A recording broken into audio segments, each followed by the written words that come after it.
So in the post-operative period, particularly in diabetic patients, it is very important to control the blood sugar levels. And often we resort to starting an insulin infusion using human act rapid as the insulin of choice. Now the parameters used for, or the sliding scale, what we call as that is used commonly in cardiac surgical patients, can be variable. But the most important aspect of blood sugar management is to control the sugars under 180 and use as much insulin as possible to make that happen. People are often very afraid of giving high doses of insulin in the post-operative period. But believe me, it is safe. But at the same time, we need to use our common sense to give boluses of insulin when necessary. The reason why I say it's safe is because we are monitoring the blood sugars if need be on an hourly basis. So if you happen to give a high dose of insulin, do not hesitate to check again the blood sugar levels within an hour's time to ensure that the patient is not going to hypoglycemia.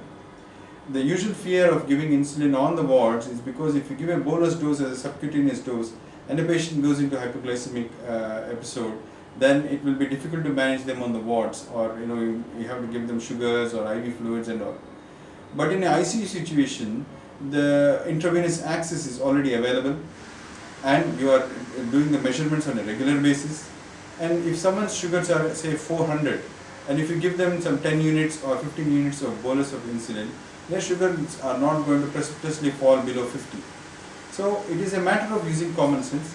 At the same time, if you are not sure, please take senior advice and then give the appropriate dose of insulin and get the sugars under control as soon as possible following cardiac surgery and maintain them within the physiological limit so that patient's recovery will be better. Because high sugars have been associated with endothelial damage, increased thrombogenicity, early graft occlusion, wound infections, sepsis, and all the known complications of cardiac surgery, including stroke. The rates of these get increased when the sugars are not controlled properly. The other reason why it's a challenge to control blood sugars, even in otherwise well-controlled diabetic, in post-operative situation, is because the surgical trauma itself will increase the corticosteroids and adrenaline levels and the artificial adrenaline that we are giving.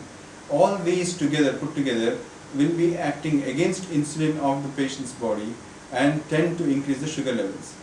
And this response to stress and response to trauma, which is the fight-fight response, remains for the first 4 to 6 weeks following surgery. So again, in the post-operative period, when the patient is about to be discharged, it is very important to emphasize to the patient that their sugars need to be monitored closely and they need to make frequent visits to their diabetologist and ensure that their sugars are controlled properly for a proper recovery and a hassle-free recovery and a complication-free recovery.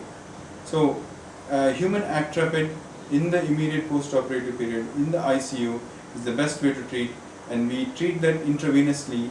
So do have a sliding scale for each patient and ensure that nurses follow that.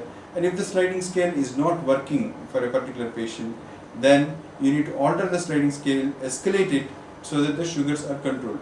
The ultimate goal that we are looking for is proper sugar control.